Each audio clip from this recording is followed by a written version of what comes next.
वज़ीर आला रेवंत रेड्डी ने अंबरपेट में सिकंदराबाद लोकसभा हल्के के कांग्रेस उम्मीदवार दानम नागेंद्र की तायद में रोड शो मुनक़िद किया। इस मौके पर खिताब करते हुए उन्होंने कहा कि नागेंद्र की हल्के लोकसभा सिकंदराबाद से कामयाबी पर उन्हें मरकजी वजीर बनाने की जिम्मेदारी उनकी है।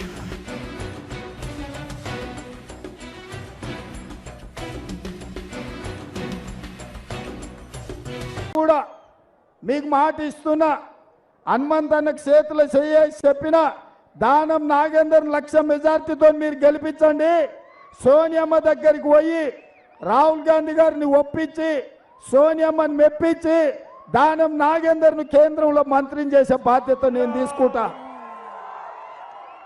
ఎందుకంటే ఈ నగరం అభివృద్ధి జరగాలంటే ఇక్కడ పుట్టినోడై ఉండాలి, ఇక్కడ పెరిగినోడై ఉండాలి, ఈ బస్తీల బాధలు తెలిసినోడై ఉండాలి. అందుకే తప్పకుండా ఇండియా కూటమి రాహుల్ గాంధీ గారు ప్రధానమంత్రి కాబోతున్నాడు. ఆ మంత్రివర్గంలో దానం నాగేందర్ను మంత్రిని చేసే బాధ్యత నేను తీసుకొని ఢిల్లీకి వెళ్ళి హనుమంతన్న నేను పోయి సోనియా గాంధీ గారిని ఒప్పించి మెప్పించి వారిని మంత్రిని చేస్తాం. ఇవాళ మీరు సరే ఒక రకంగా బీజేపీల కథ అట్లుంటే, నిన్న మొన్న వాళ్ళు బీజేపీ వాళ్ళు చెప్తున్నాడు మోడీ గ్యారెంటీ అని. మోడీ గ్యారెంటీకి వారంటీ అయిపోయిందిరా నాయన, ఇక వారంటీ లేదు, వారంటీ ఖతం అయిపోయింది మోడీ గ్యారెంటీకి. ఎందుకంటే సంవత్సరానికి 2 కోట్ల ఉద్యోగాలు ఇస్తా అన్నాడు, 10 ఏళ్లలో 20 కోట్ల ఉద్యోగాలు ఇవ్వాలి, కానీ ఒక్క ఉద్యోగం కూడా ఇవ్వలే. ఇవాళ ప్రపంచంలోనే అత్యధికంగా నిరుద్యోగ సమస్య ఉన్నది భారతదేశంలోనే. ఇదే కాదు ప్రపంచంలో 120 सदर BRS व साबिक वज़ीर आला चंद्रशेखर राव ने बीजेपी कायदीन की जानिब से मुल्क में गुजरात मॉडल को पेश करने के बयानात पर अपने शदीद रद्द-ए-अमल का इजहार किया। उन्होंने सवाल किया कि क्या गुजरात मॉडल के नाम पर गोधरा मॉडल पेश किया जाएगा, क्या इंसानों को जिंदा जला दिया जाएगा। उन्होंने कहा कि वो भी एक हिंदू हैं, लेकिन तेलंगाना के अवाम उनके भाई हैं, जिनमें हिंदू और मुसलमान भी शामिल हैं। उन्होंने कहा कि मोदी की मुखालिफत करने पर उन्हें परेशान किया जा रहा है, यहाँ तक कि उनकी दुख्तर को गिरफ्तार किया गया। अब तेलंगाना में बीजेपी को शिकस्त देने वाली BRS वाहिद पार्टी है। उन्होंने निज़ामाबाद में रोड शो से खिताब करते हुए कहा कि कांग्रेस से ये मुमकिन नहीं है, कांग्रेस और बीजेपी ने खुफिया मफाहमत कर ली है।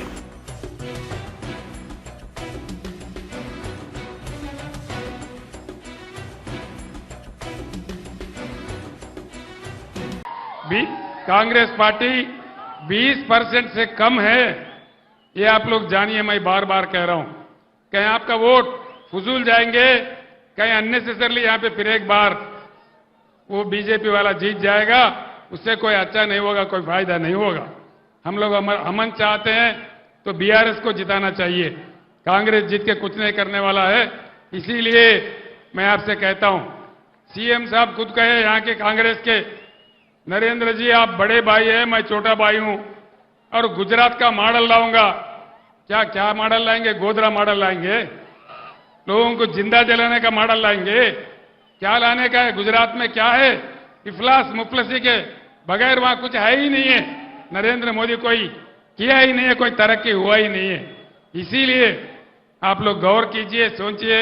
मैं फिर एक बार आपसे अदबन गुजारिश करता हूं, ये मौका है बीजेपी का हराने का। निजामाबाद में बीजेपी को हारना है, बिल्कुल हराना है। हम लोग 2 पार्टियों से 6% ऑलरेडी आगे चल रहे हैं।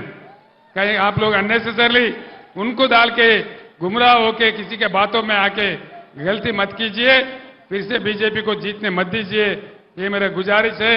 मैं इतना कहते हुए रुखसत लेता हूं। साबिक वजीर व BRS के कारगुजार सदर तारक रामाराव ने रोड शो से खिताब करते हुए कहा कि वजीर आजम अब की बार 400 पार का नारा लगा रहे हैं। इसका मतलब पेट्रोल 400 रुपये लीटर और पकवान गैस सिलेंडर 5000 रुपये में हो जाएगा। ప్రధానమంత్రి అంటలేరు, పిరమైన ప్రధానమంత్రి అంటున్నారు.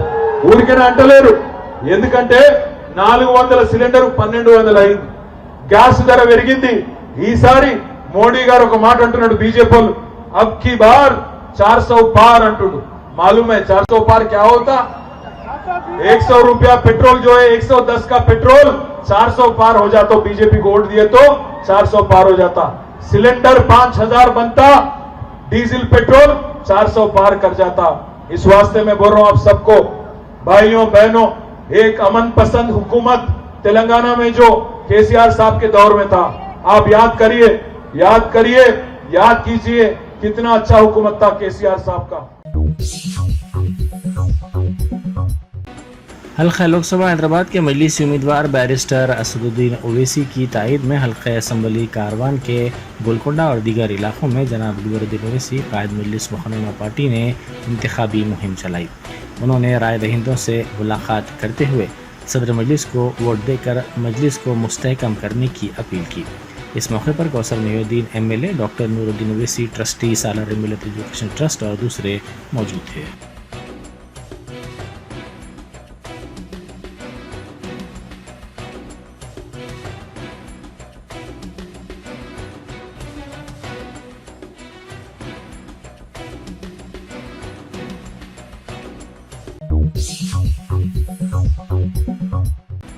यूनाइटेड मुस्लिम फोरम का इजलास खानकाए हजरत शाह खामोश नामपल्ली में मुनक़िद किया गया। मौलाना मुफ्ती सैयद सादिक मोहिउद्दीन सदर फोरम ने इस मौके पर बइत्तेफ़ाक़ आरा ये फ़ैसला किया और आवाम से अपील की कि वो फ़िरक़ा वाराना ताक़तों को रोकने के लिए आवाम आगे आएँ। उन्होंने राय दहिंदों पर जोर दिया कि वो हैदराबाद लोकसभा के उम्मीदवार बैरिस्टर असदुद्दीन ओवैसी को वोट देकर उन्हें कामयाब बनाएं और बकिया 16 हलकों में कांग्रेस को वोट दिया जाए।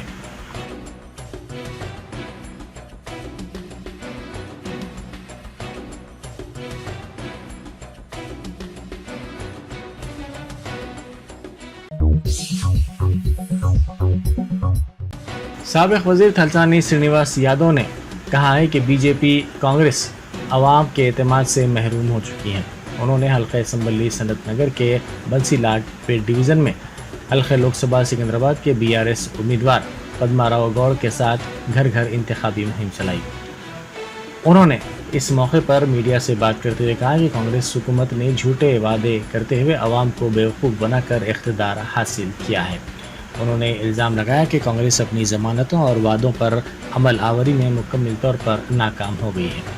उन्होंने बीजेपी के उम्मीदवार किशन रेड्डी पर तनकीद करते हुए कहा कि किशन रेड्डी ये नहीं बता सकते कि उन्होंने मरकज़ी वज़ीर के तौर पर सिकंदराबाद के अवाम को क्या दिया है और इस हल्के की तरक्की के लिए क्या इक़दाम किए हैं।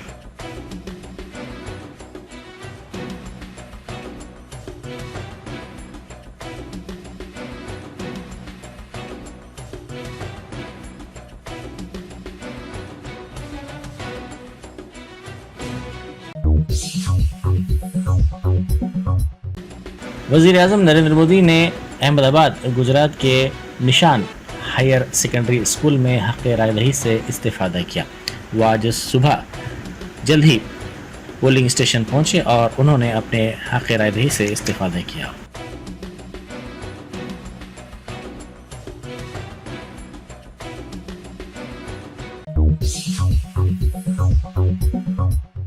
वज़ीर आज़म नरेंद्र मोदी ने हक़ राय दही से इस्तेफ़ादा के बाद मीडिया से बात की। उन्होंने मुल्क के शहरियों से कहा कि जमहूरियत में राय दही की काफ़ी अहमियत है।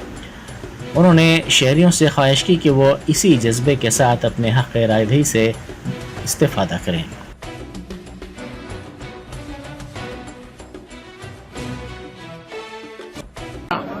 और एनर्जी भी मेंटेन रहती है।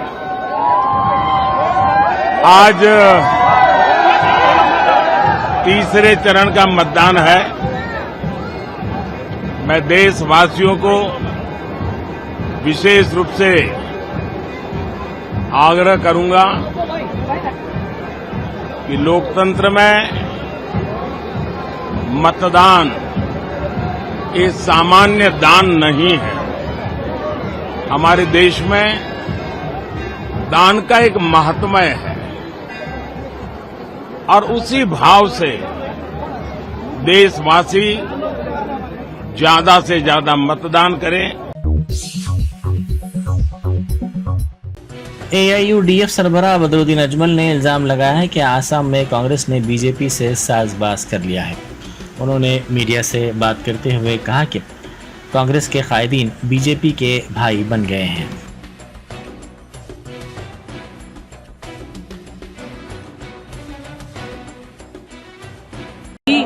आप और जो बीजेपी हैं वो एक हैं, सीएम से आप मिले हुए हैं, जबकि बीजेपी भी यही कहती है कि आप कांग्रेस से मिले हुए हैं। हम क्या सर इसका आंसर आपसे एक बार आंसर यही है, इसके लिए टाइम चाहिए। आप आइए, मेरे साथ बैठिए। कांग्रेस की पूरी टीम यहाँ से बीजेपी से मिली हुई है। आज कांग्रेस असम में नहीं है, खत्म हो गया। हेमंत बिश्व शर्मा ने तोड़ के उनके टुकड़े टुकड़े कर लिए, इसलिए पहले ही दिन से कांग्रेस के लोग बीजेपी से मिले हुए हैं और वही उनके भाई भाई। कांग्रेस के हेडक्वार्टर्स गांधी भवन में हल्के लोकसभा हैदराबाद के पार्टी कायदीन के इजलास के मौके पर कारकुनों में तसादुम हो गया। मुख्तलिफ लीडरों के हामियों ने एक दूसरे पर न सिर्फ बरहमी जाहिर की बल्कि एक दूसरे पर हमले की भी कोशिश की।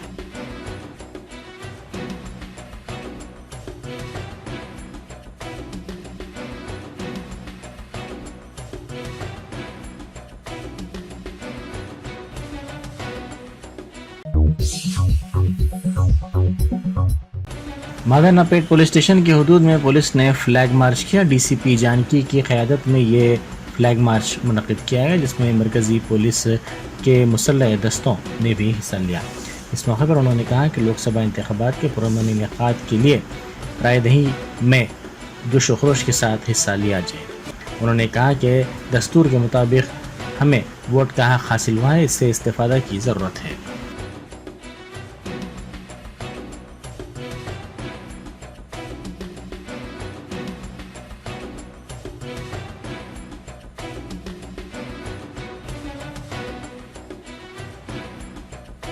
इलेक्शंस पीसफुली कंडक्ट करने के लिए आज मादनीपेट लिमिट्स साउथ ईस्ट जोन में फ्लैग मार्च किया गया है। हम लोगों ने पुलिस स्टेशन स्टाफ और CATF मिलके मादनीपेट पुलिस स्टेशन लिमिट्स में फ्लैग मार्च करे हैं। वोटर्स से और लोगों से एक विनती है कि संविधान आपको एक हक दिया गया है, वो वोटिंग। आप सब लोग आपका वोट 13 को करके आपका हक जीत लो और free and fair conduct of elections के लिए हम लोग हैं। कुछ भी प्रॉब्लम है तो लैंड ऑर्डर के वजह से हम लोगों को इन्फॉर्म करें। मादनीपेट पुलिस स्टेशन लिमिट्स में मंडी, भरत नगर और ओल्ड एज रेन बाजार लिमिट्स में है।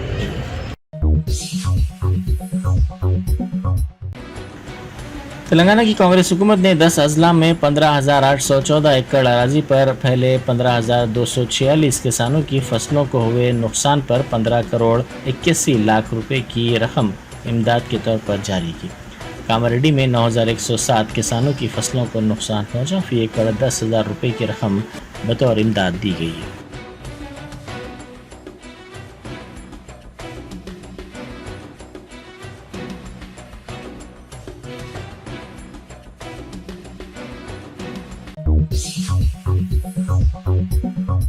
Germanten super speciality hospital, doctor Mir Jawad Zar Khan, senior experienced orthopedic surgeon, bone fracture, joint replacement, hip replacement और स्पाइन सर्जरी कामयाबी से अंजाम दे रहे हैं। इसके अलावा neuro surgery, cardiology, gynaecology, dental, general medicine, dialysis और फिजियोथेरेपी जैसे शोबाजात में इंतहाई कामयाबी के साथ वाजबी फीस में इलाज किया जा रहा है। शेयरिंग और प्राइवेट रूम्स, अस्पताल में 24 घंटे MRI, CT scan, 2D digital x-ray, ultrasound, operation theatre, ICU और लैब की सहूलत दस्तयाब है। आपकी उम्मीदों के ऐन मुताबिक Germanten super speciality hospital, pillar number 150, Attapur, Hyderabad.